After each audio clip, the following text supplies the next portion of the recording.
The morning shift at Eddie's Diner in Mansfield, Ohio was waiting for Debra Lee Miller on April 29, 1981, but she never walked through those doors. At 18, with dreams of college and a gentle smile that brightened every room, Debra was the kind of neighbor everyone trusted. When worried coworkers knocked on her West 3rd Street apartment door, they found a scene that would haunt this quiet town for 43 years. Blood stained the kitchen floor. An oven grate lay beside her lifeless body. Upstairs lived James Vanest, 26, known for his temper and late-night pacing.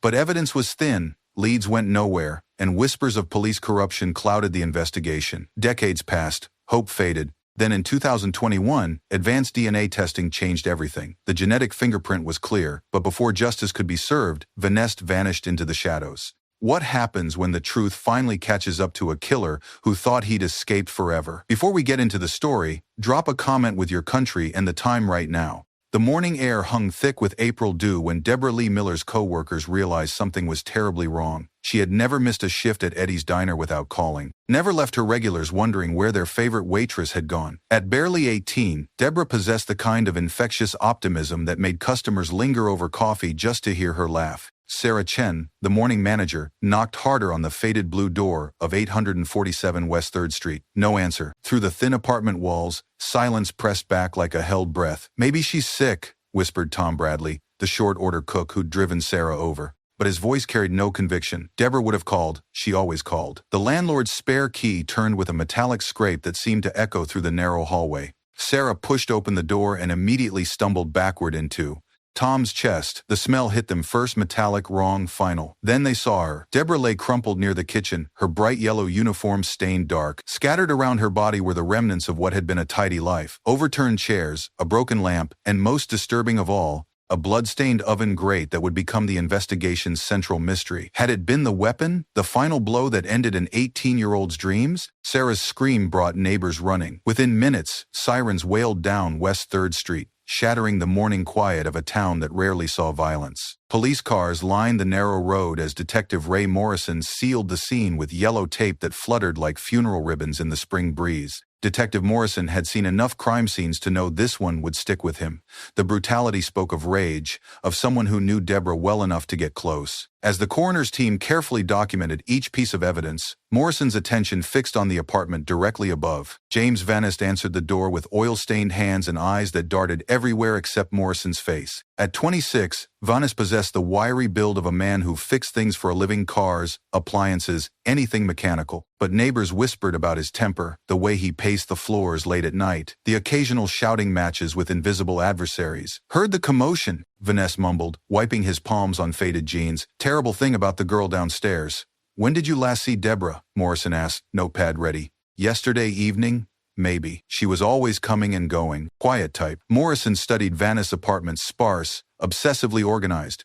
Tools arranged by size on a workbench by the window. Everything in its place except for a crowbar that lay slightly askew, as if recently moved. "Mind if I take a look around? You got a warrant?" The defensive edge in Vanest's voice made Morrison's instincts flare, but he had nothing concrete. No blood on Vanest's clothes. No obvious signs of a struggle. Just the gut feeling that something fundamental was wrong with this picture. Back at Mansfield Police Department that afternoon, Morrison spread crime scene photos across his desk. The oven grate bothered him, most an unusual choice of weapon, if that's what it was. But without fingerprints or witnesses, the case felt like trying to hold smoke. "What do you think?" asked Detective Linda Hayes, Morrison's partner of 3 years. "I think our guy lives upstairs," Morrison replied. "Question is, can we prove it?" By morning, news of Debra Miller's murder had spread through Mansfield like wildfire. The Mansfield News Journal's headlines screamed across front pages: "Local waitress found dead." Coffee shops buzzed with hushed conversations. Mothers walked their children to school with tighter grips on small hands. At Eddie's Diner, grief settled over the staff like a suffocating blanket. Sarah Chen could barely function, burning eggs and forgetting orders as she replayed finding Debra's body. Regular customers left flowers on the table where Debra always served coffee with extra cream and genuine interest in their lives.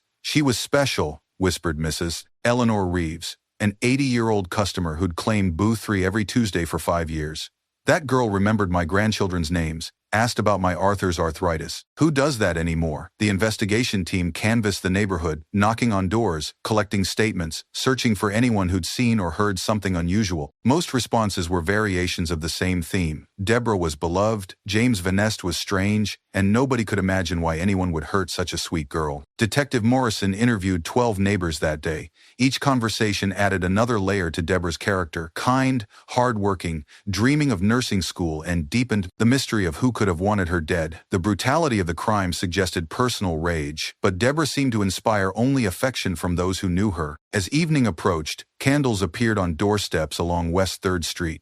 Neighbors gathered in small clusters, sharing memories and theories in equal measure. Mrs. Gladys Henderson, who lived 2 doors down, organized an impromptu vigil. "We can't let her be forgotten," she said, lighting the first candle with trembling fingers. Debra's mother, Janet Miller, arrived just as the sun was setting, a woman of quiet strength who'd raised 4 children after her husband's death. Janet stood before the crowd with dignity that humbled everyone present. She held Debra's senior portrait, that radiant smile captured forever at 17, and spoke in a voice barely above a whisper. "My daughter believed in the goodness of people. She saw light where others saw shadow. If you knew Debra, you know she'd want us to keep believing too." The gathered neighbors wept openly. Candles flickered in the growing darkness, and Janet Miller clutched her daughter's photograph, beginning a vigil that would last 43 years. 1 week after the murder, the Mansfield Police Department evidence room held the physical remnants of Debra Lee Miller's last moments. Detective Morrison stood before the metal shelves, cataloging each bagged item with the methodical precision of a man who understood that details might be the difference between justice and failure. The bloodstained oven grate occupied the center position, tagged and photographed from every angle. Forensic analysis confirmed it as the likely murder weapon,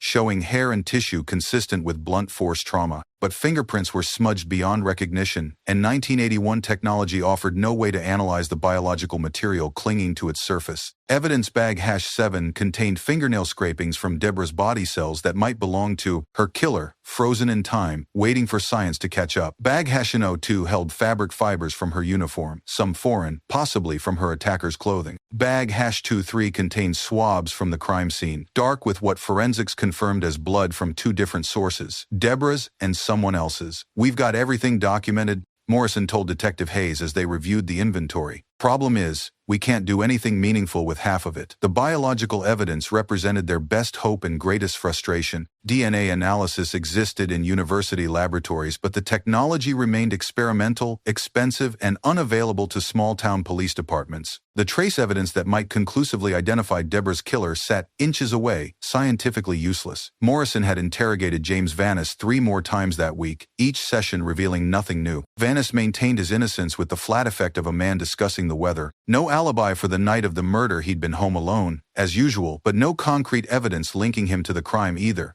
"This is going cold," Hayes said, voicing what they both knew. Morrison sealed the evidence bags with growing frustration. Somewhere in these containers lay the key to solving Debra Miller's murder. The killer's identity was probably recorded in blood cells and skin fragments, locked away by technological limitations and departmental budgets. "Not on my watch," Morrison vowed, though he feared time would prove him wrong. By summer 1981, the Debra Miller case had begun its slow descent into the police department's cold case files. Detective Morrison found himself reassigned to active investigations, while Debra's murder gathered dust between reports on burglaries and bar fights. But whispers had started circulating through Mansfield, ugly rumors that poisoned the investigation as surely as any destroyed evidence. Anonymous calls to the police department suggested corruption, claiming some officers had been romantically involved with Debra. While no evidence supported these allegations, the story spread through coffee shops and church gatherings like an infection. "They botched the scene," insisted Harold Murphy, a local mechanic who'd appointed himself expert on police procedure. "Everyone knows they compromised evidence,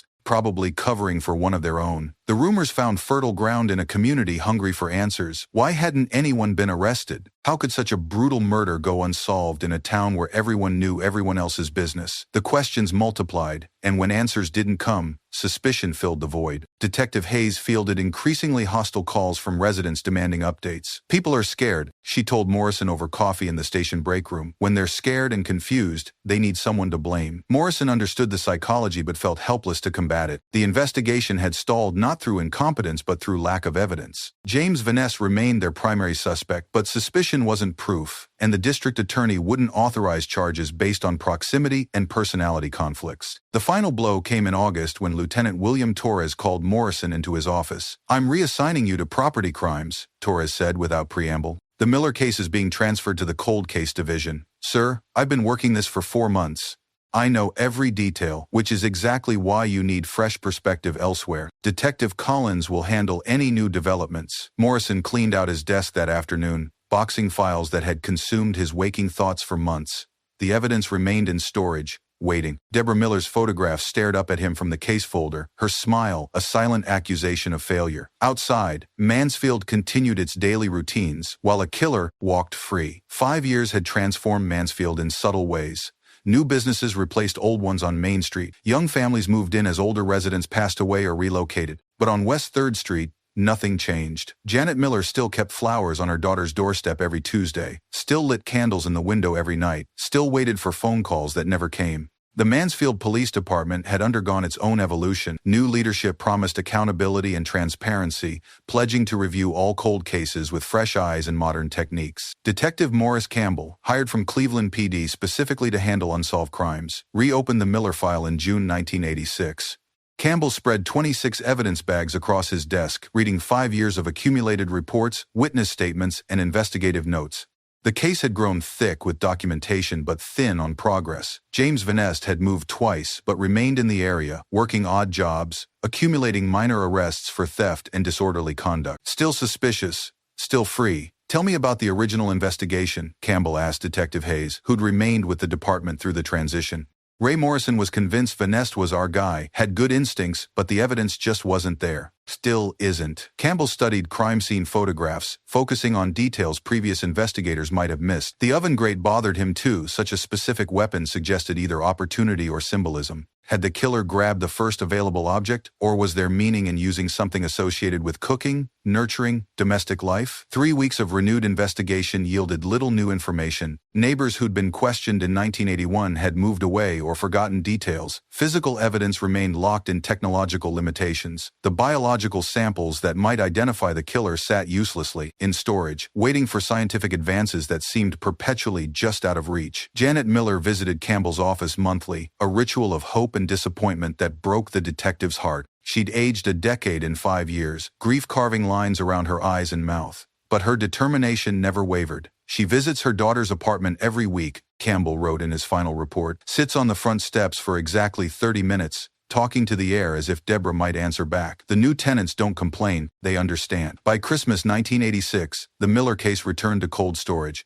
Another detective had tried, failed, and moved on. The cycle would repeat. The 1990s brought scandal to the Mansfield Police Department, a corruption investigation that validated years of whispered suspicions. 3 officers were arrested for evidence tampering, 2 for accepting bribes, and the entire detective division underwent reorganization. In the chaos, cold cases like Debra Miller's received renewed attention from internal affairs investigators seeking to understand the full scope of departmental failure. Detective Sarah Martinez, hired during the cleanup process, inherited a dozen unsolved murders dating back to 1978. The Miller case stood out, not for its complexity, but for the completeness of its evidence preservation. Despite rumors of tampering, the physical evidence had been properly stored and documented, unusual for cases from that era. Someone cared enough to do this right, Martinez observed, reviewing the meticulous chain of custody records. Detective Morrison's work, though unsuccessful, had been thorough and professional. The evidence remained intact, properly frozen, waiting for technology to make it relevant. Martinez spent 3 months re-interviewing everyone connected to the case.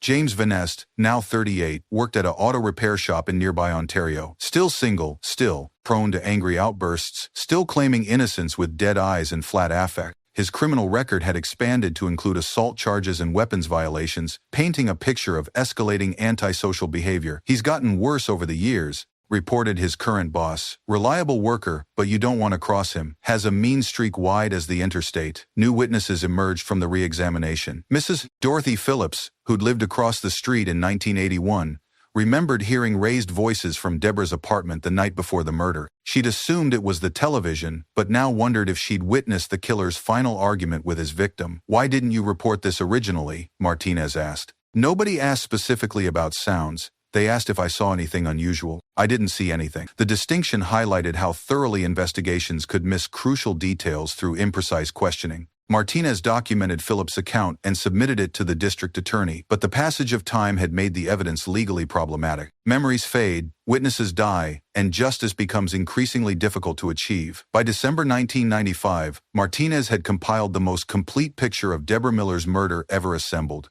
But like her predecessors, she lacked the one element that could transform suspicion into conviction: definitive proof. Time moved differently in the Miller household. While the world outside embraced new millennium celebrations and technological revolutions, Janet Miller's calendar remained frozen at April 29, 1981. Debra's bedroom stayed exactly as it had been: textbooks stacked on the desk, nursing program applications still waiting on the nightstand, a half-finished letter to her aunt folded inside a copy of Jane Eyre. Janet had transformed grief into routine. Every morning, she'd prepare 2 cups of coffee, drinking one while talking to Debra's senior portrait propped against the sugar bowl. The second cup would cool untouched, then be poured down the sink after exactly 30 minutes. Every evening, she'd light a candle in the front window, a beacon for a daughter who would never come home. Her surviving children worried about her obsession. "Mom, you need to move on," her son Michael would say during weekly visits. "Debra wouldn't want you living like this." But Janet couldn't move on because the world hadn't moved on. Her daughter's killer walked free, probably lived nearby, might shop in the same grocery store or attend the same church.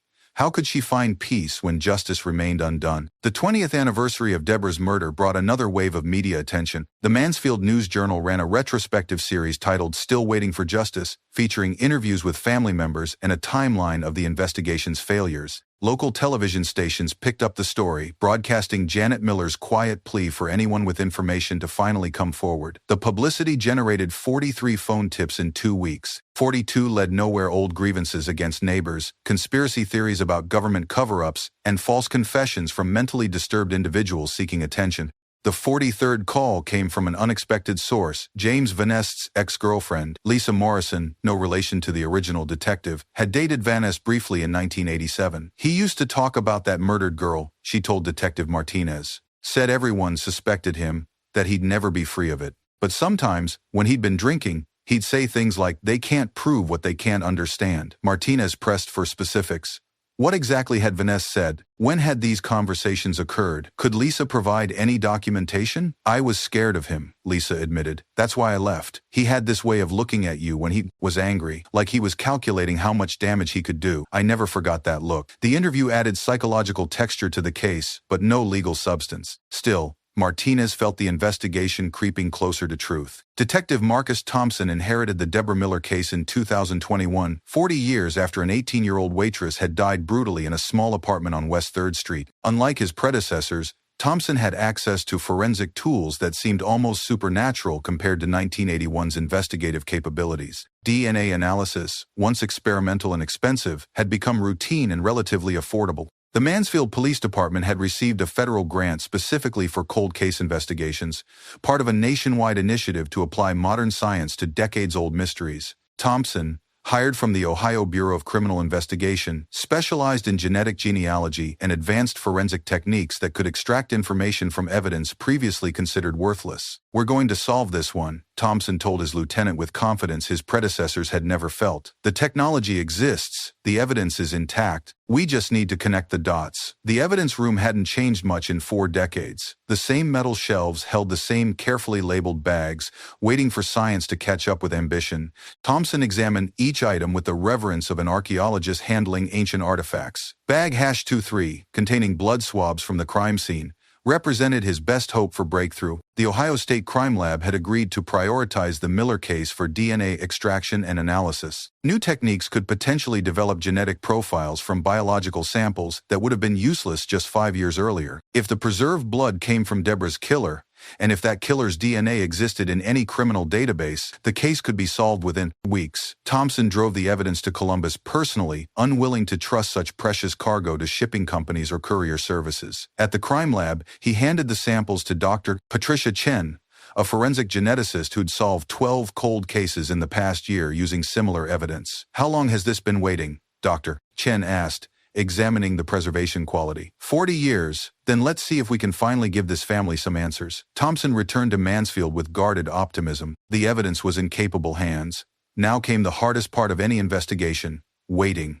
the Ohio State Crime Lab operated with the sterile precision of a space program. Dr. Patricia Chen had spent 15 years coaxing genetic secrets from evidence that other forensic scientists had declared hopeless. Degraded DNA, contaminated samples, microscopic traces of biological material. She'd learned to find needles in haystacks by redefining what constituted a needle. The Debra Miller evidence presented an interesting challenge. Blood samples preserved in 1981 using techniques that were state-of-the-art at the time but primitive by current standards. The freezing process had caused cellular breakdown, but enough genetic material remained to attempt extraction. Chen began with the most promising sample, dried blood scraped from the oven grate that had likely killed Debra Miller.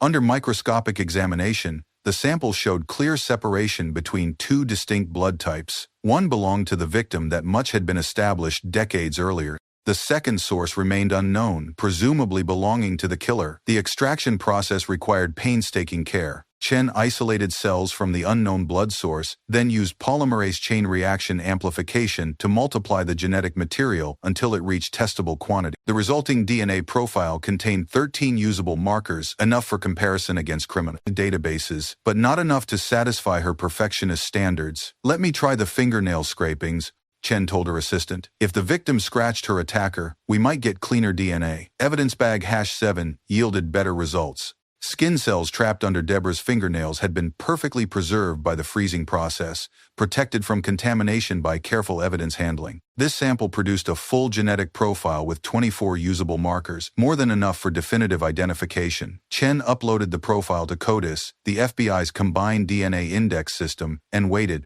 The database contained genetic profiles from millions of criminals, sex offenders, and arrestees. If Debra Miller's killer had ever been arrested for a felony, his DNA would be in the system. The computer search took 17 minutes. When results appeared on her screen, Chen stared for a long moment before reaching for the phone. After 4 decades of mystery, Debra Miller's killer had a name, James Edward Vanest. The DNA match showed probability of random coincidence at less than 1 in 40 billion. Scientifically, it was as close to certainty as genetics could provide. Detective Thompson received the call while reviewing traffic accident reports, routine work that suddenly seemed trivial compared to the voice on the other end of the line. Dr. Chen's words transformed 40 years of frustration into vindication, speculation into certainty, suspicion into proof. "James Edward Vanest," Thompson repeated, writing the name in block letters across his notepad. "You're absolutely certain? As certain as DNA analysis can make me. The genetic profile from your crime scene matches perfectly with a sample we have on file from a 2019 weapons arrest. Same individual, no question." Thompson ended the call and sat in stunned silence for several minutes. Every detective who'd worked the Miller case had suspected Vanest, but suspicion and proof existed in different universes. Now, science had bridged that gap with mathematical precision. Within an hour, Thompson had assembled a briefing for the department's leadership. Lieutenant Maria Santos listened to the DNA findings with growing excitement, understanding the implications immediately. The Miller case wasn't just another cold case closure, it represented redemption for decades of investigative frustration and community doubt. "What's our next move?" Santos asked. "We need to locate Vanest and coordinate with the district attorney's office. After 40 years, we want this arrest to go perfectly." Thompson spent the afternoon researching Vanest's current status. Still living in the area, still working automotive repair, still accumulating minor criminal charges with predictable regularity. His 2019 arrest had been for illegal firearms possession apparently. He'd been selling modified weapons to gang members in Cleveland. The conviction had resulted in 18 months in federal prison and mandatory DNA collection for the criminal database. Ironic justice. Vanest's attempt to profit from illegal weapons had provided the genetic evidence that would finally convict him for murder. The district attorney's office agreed to fast-track the case.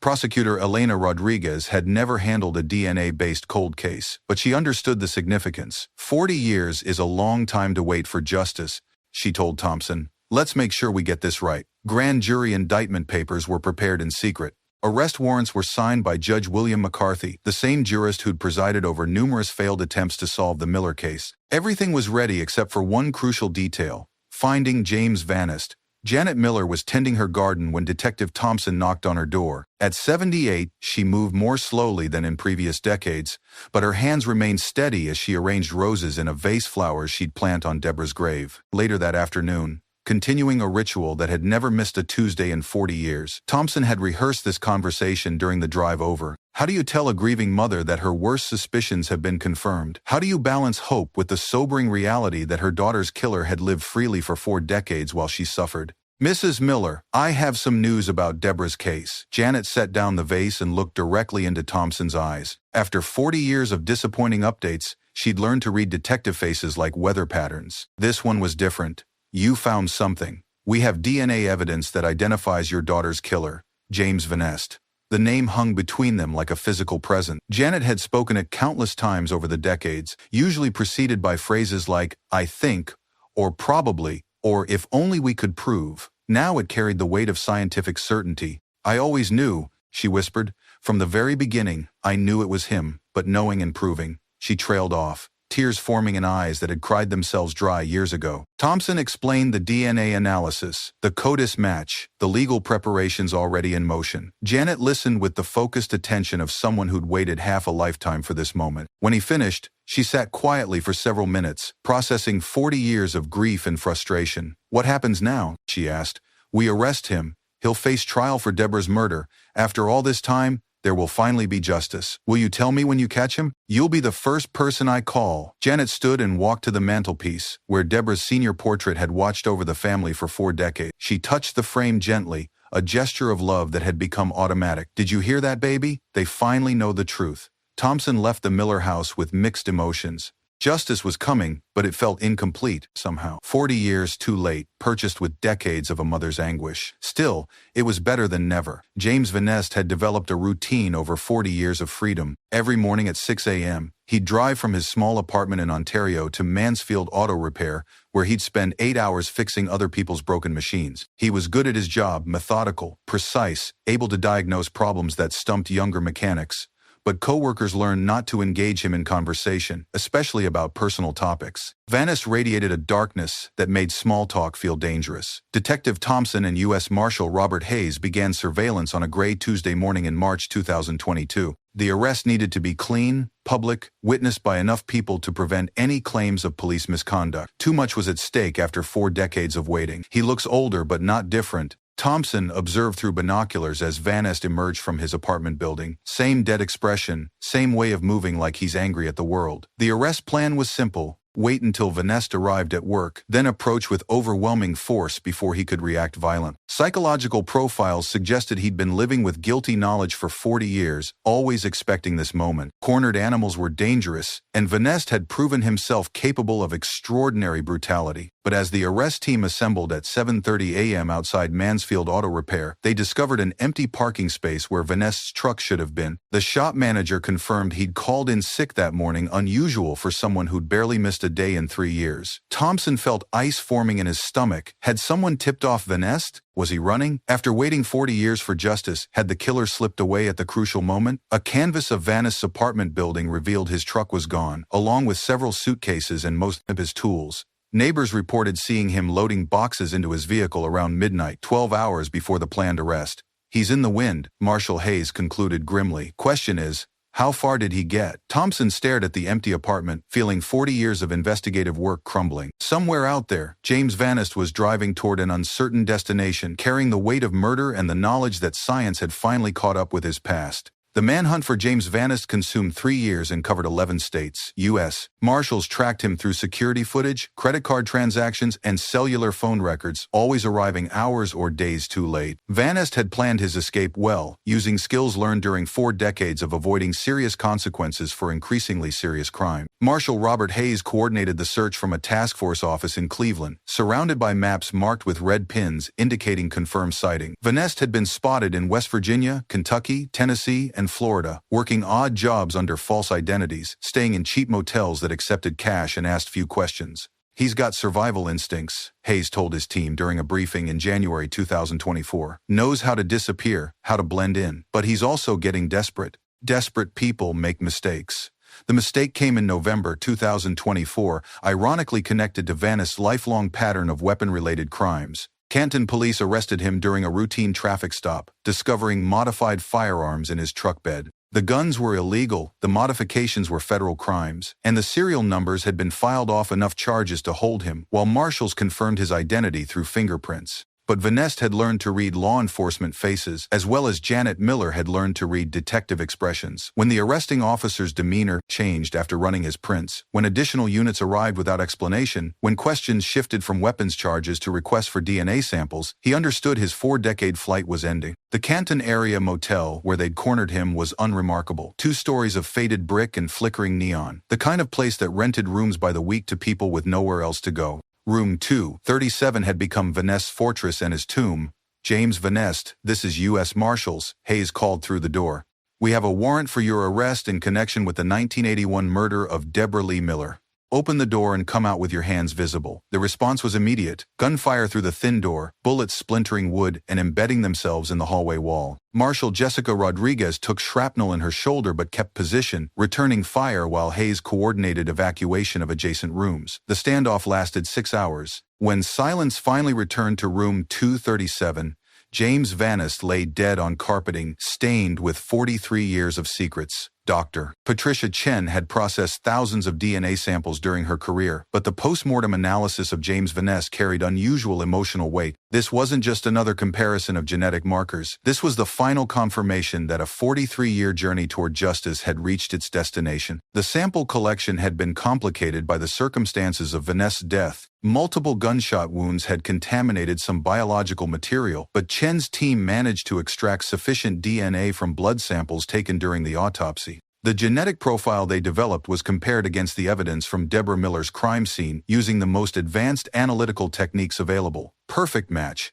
Chen reported to Detective Thompson during a phone call that officially closed 4 decades of uncertainty. 24 markers, probability of coincidence less than 1 in 80 billion. James Edward Vanest killed Debra Lee Miller on April 29, 1981. Thompson sat in his office, staring at case files that had consumed 2 years of his professional life and touched the hearts of an entire community. The DNA evidence eliminated any possibility of doubt, but it also eliminated any possibility of traditional justice. There would be no trial, no verdict, no moment when Debra's family could watch her killer face consequences in a courtroom. The scientific conclusion felt simultaneously complete and incomplete. Truth had been established, but closure remained elusive. Justice, it turned out, was more complicated than genetic matches and laboratory reports. Lieutenant Santos approved Thompson's recommendation to officially close the case. After 43 years, 16 different investigators, and countless hours of community anguish, the Debra Miller murder file could finally be marked solved. But the designation felt oddly anticlimactic. "How do you feel?"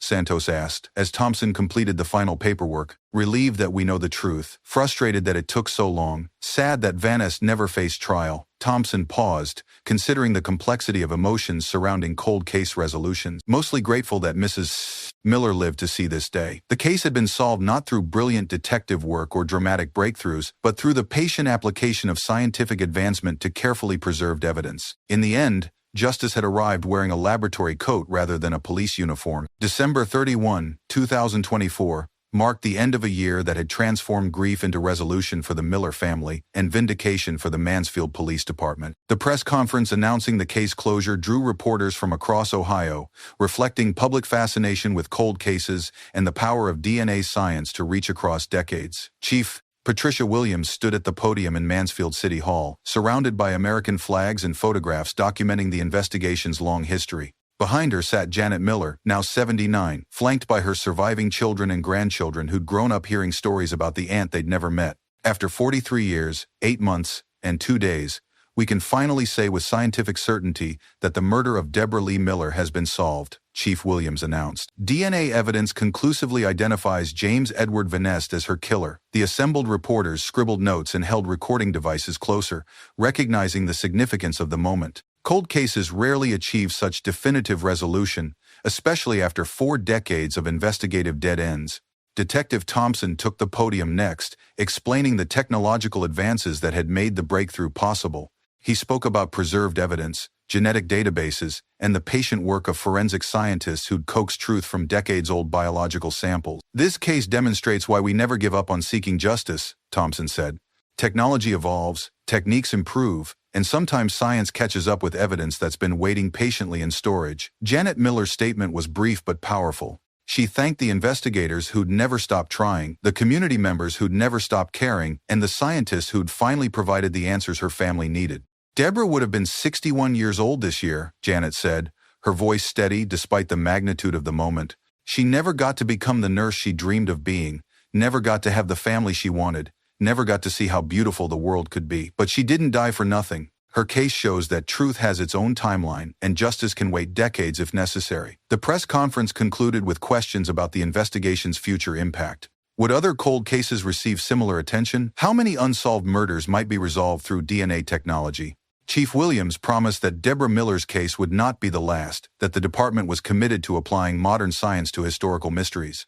Outside City Hall, candles appeared as news of the announcement spread. Mansfield residents gathered spontaneously, creating an impromptu memorial that stretched along Federal Plaza. The flame that Janet Miller had kept burning in her window for 43 years had multiplied into hundreds of lights held by neighbors who remembered. The vigil at Debra's former apartment on West 3rd Street drew nearly 200 people on the first Friday evening of January 2025. Neighbors who'd known her, coworkers from Eddie's Diner who'd mourned her loss, and strangers who'd followed the case through decades of news coverage came together in the cold night air to honor a young woman whose death had defined their community's understanding of injustice and perseverance. Someone had placed a wreath on the front steps where Sarah Chen had discovered Debra's body 44 years earlier. Flowers surrounded the memorial, roses, lilies, daisies, creating a garden of remembrance that transformed a site of horror into a shrine of love. Mrs. Eleanor Reeves, now 96 and using a walker, had been helped to the gathering by her granddaughter. "I never forgot her smile," she told the assembled crowd. "That girl had light in her eyes that made you feel like the world was good."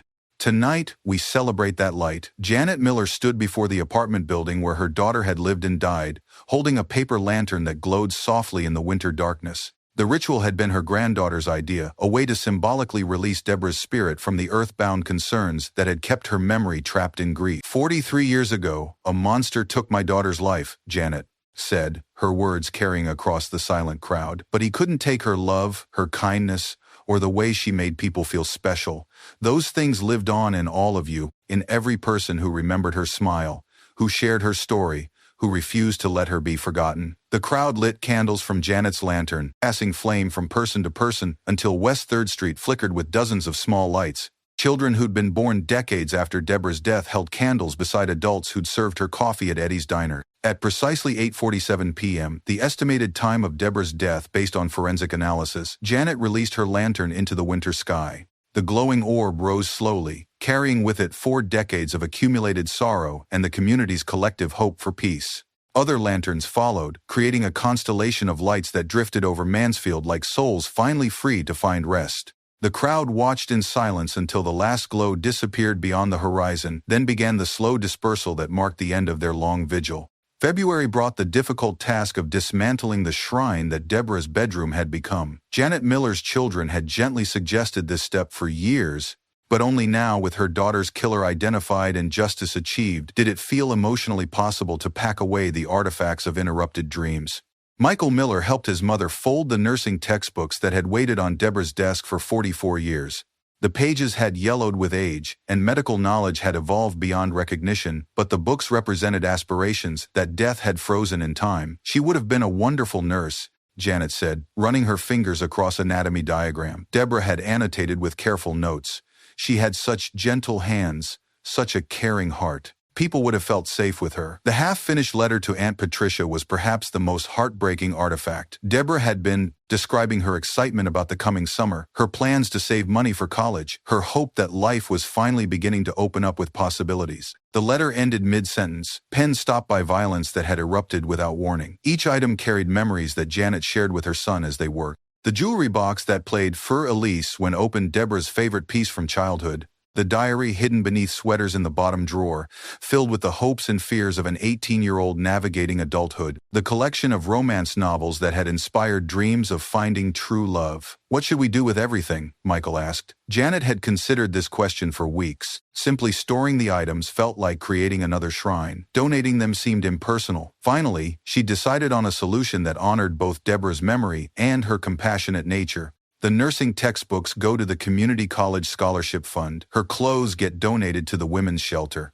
Her books go to the library. Janet paused at the jewelry box, listening to the familiar melody one last time. "This stays with me." They worked through the afternoon, transforming a museum of grief into empty space that could finally breathe again. When finished, The room held only furniture and the faint scent of the lavender sachets Debra had loved. That evening, Janet Miller slept peacefully for the first time in 44 years. Her daughter's possessions had found new purposes, but more importantly, her daughter's story had found its ending. The Mansfield Community Forum on Unsolved Crimes drew standing room-only crowds to the Central Christian Church Fellowship Hall in March 2025. Families of murder victims, concerned citizens, and law enforcement officials gathered to discuss how Debra Miller's case might serve as a model for resolving other cold cases. Chief Williams opened the session by acknowledging the community's role in keeping Debra's memory alive. This case was solved not just through DNA technology, but through 44 years of people who refused to forget, who continued to care, who demanded accountability from their police department. The forum featured presentations from DNA experts, cold case specialists, and victim advocacy groups. Dr. Patricia Chen explained how genetic genealogy was revolutionizing forensic science, making it possible to solve cases that previous generations of investigators had considered hopeless. Every piece of biological evidence preserved from historical crime scenes represents potential closure for grieving families. Dr. Chen said, "The technology exists. The question is whether communities will invest in applying it systematically." Families of other unsolved murders shared their stories. The Patterson family, whose son had been killed in 1994, described their ongoing quest for answers. The Rodriguez family spoke about their daughter's 2003 disappearance and their hope that DNA evidence might someday provide resolution. Janet Miller's address to the forum carried special weight as the representative of a family that had finally achieved closure. She spoke about the importance of preserving evidence, supporting dedicated investigators,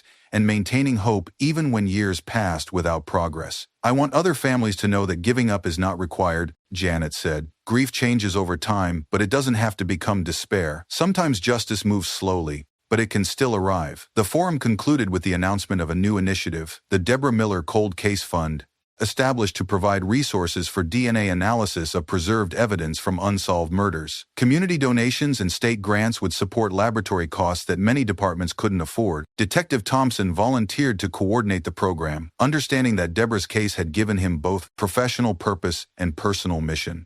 Other cold cases deserved the same attention, the same scientific resources, the same commitment to truth that had finally identified her killer. Outside the church, spring flowers were beginning to bloom. The season of renewal felt appropriate for a community ready to tackle old mysteries with new determination. The Ohio State Crime Lab designated a special wing for cold case DNA analysis in June 2025, partially funded by federal grants and community donations inspired by the Miller case resolution. Dr. Patricia Chen was appointed director of the new division, tasked with systematically reviewing biological evidence from hundreds of unsolved murders dating back to the 1970s. The laboratory buzzed with quiet efficiency as technicians processed evidence that had waited decades for analysis. Each case represented a family still seeking answers, a community still carrying unresolved trauma, an opportunity for science to reach across time and deliver justice. "We're not just analyzing DNA," Dr. Chen told her team during orientation. "We're reuniting families with truth, giving closure to people who've waited lifetimes for answers. This is sacred work." The Debra Miller case had established protocols that other investigations could follow. Evidence preservation techniques, chain of custody procedures, database search methodologies. Every aspect of the successful resolution was documented and standardized for future use. 3 cases were solved in the program's first month. A 1,985 rape and murder in Toledo yielded a DNA match to a convicted sex offender who died in prison years earlier. A 1992 double homicide in Akron was linked to a man currently serving time for armed robbery. A 1997 killing in Youngstown produced a genetic profile that led investigators to an Ohio truck driver who confessed when confronted with the evidence. Each resolution followed a similar pattern: scientific analysis, database searches, family notifications, media announcements, and community healing. The process had become routine, but the emotional impact never diminished. Young forensic scientists joined the program specifically to work on cold cases, inspired by stories of families like the Millers who'd waited decades for justice. They understood that their work connected past and present, victim and survivor, evidence and resolution. "Every sample tells a story," said intern Rebecca Martinez, examining a blood specimen from a 1,989 case. "Our job is to make sure those stories finally get heard." The laboratory maintained a wall of photographs showing victims whose cases had been solved through DNA analysis. Debra Miller's senior portrait held the place of honor, her radiant smile watching over scientists who continued the work her death had inspired. September 2025 brought the dedication of a memorial garden in Mansfield, South Park, designed to honor victims of unsolved crimes and families who'd never stopped seeking justice. The Debra Miller Memorial Garden featured a central fountain surrounded by walking paths and benches where visitors could sit quietly and remember loved ones taken by violence. Janet Miller cut the ribbon at the dedication ceremony, surrounded by families whose own journeys toward justice continued. The garden represented hope rather than despair, possibility rather than finality. Its design emphasized life and growth rather than death and endings. Debra loved flowers, Janet told the gathered crowd. She used to say that gardens proved the world was basically good, because who would plant something beautiful if they didn't believe in tomorrow? This garden is her kind of memorial, something that grows and changes and brings comfort to people who need it. Bronze plaques along the walking paths contained quotes from victims' families, investigators who'd never given up, and community members who'd supported long searches for truth. The central fountain was inscribed with words Debra had written in her diary just weeks before her death. "Tomorrow feels full of possibilities." Detective Thompson spoke about the memorial's significance for law enforcement. "This garden reminds us that every unsolved case represents real people who were loved and are missed. It's not just about closing files or solving puzzles. It's about restoring wholeness to families and communities that violence has fractured." The ceremony included readings from letters written by families of murder victims across Ohio, many expressing gratitude for renewed attention to cold cases. The Debra Miller case had inspired a statewide initiative to review unsolved homicides using modern DNA technology, with funding allocated for laboratory analysis and investigative resources. Local school children had planted the flower beds under guidance from master gardener volunteers. As seasons changed, the garden would bloom and grow, evolve and renew itself, a living symbol of resilience that honored the dead while affirming life's continuing power. The dedication concluded as sunset painted the sky in shades of pink and gold. Families walked the garden paths together, finding comfort in shared understanding and collective hope for justice that might still come. The first annual Mansfield Police Memorial Service in October 2025 honored not just fallen officers but also victims of unsolved crimes whose cases had touched the department's history. The ceremony took place at the new Memorial Garden, where a granite wall now displayed names of murder victims whose cases remained open alongside those finally resolved. Debra Lee Miller's name was etched prominently on the solved section of the memorial, her case serving as inspiration for continued work on other mysteries. Chief Williams read each name aloud during the ceremony, acknowledging lives cut short and families still seeking answers. "Every name represents a story that deserves completion," Chief Williams said. "Some stories end with justice served, others remain unfinished chapters. Our commitment is to never stop writing, never stop seeking the truth these families need." The memorial wall design allowed for names to be moved from unsolved to solved as cases were resolved. Since Debra's case closure, 3 other Mansfield murders had been solved through DNA analysis, demonstrating the ongoing power of scientific advancement applied to historical evidence. Janet Miller spoke on behalf of families who'd achieved closure. Her words carried the wisdom of someone who'd traveled the complete journey from devastating loss through decades of uncertainty to final resolution. "Standing here today, I can tell families still waiting that hope is not foolish," Janet said. "Justice moves on its own timeline, but it can still arrive." The investigators who worked Debra's case across 4 decades never gave up. The community never forgot her. And finally, science caught up with truth. The ceremony concluded with the planting of a white oak tree in the Memorial Garden Center. The tree would grow slowly but steadily, its expanding canopy eventually shading the entire memorial. Like justice itself, the tree represented patience, persistence, and faith in eventual flourishing. As autumn leaves fell around the new memorial, Mansfield residents walked among the plaques and flower beds, reading names and reflecting on the fragility of life and the endurance of love. The garden had become a place of pilgrimage for families seeking comfort and communities grappling with loss. Winter returned to West 3rd Street with the gentle persistence of seasons that marked time's passage regardless of human joy or sorrow.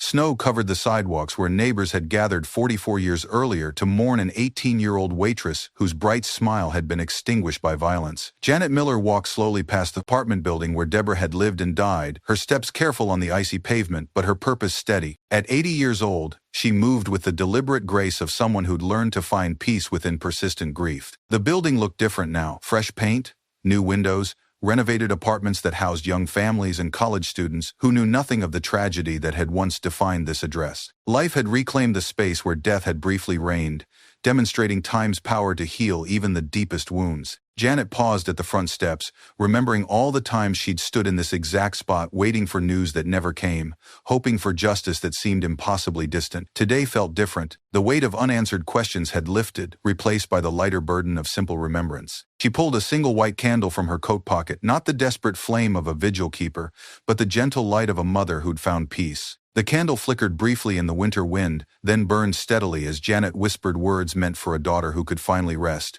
"It's finished, sweetheart. He can't hurt anyone else. You can sleep now." The flame danced against the falling snow, illuminating Janet's face with soft light that revealed the lines time had carved, but also the serenity that resolution had brought. For the first time in 44 years, she wasn't waiting for something that might never come. Truth had arrived. Justice had been served. Love remained. Janet extinguished the candle and turned toward home, leaving behind the ghost that had haunted West 3rd Street for nearly half a century. Behind her, the apartment building stood quiet in the winter night, finally freed from the shadow that had lingered too long in its doorways. In the distance, church bells chimed midnight, marking the end of another day in a town that had learned to balance memory with hope, grief with gratitude, endings with new beginnings.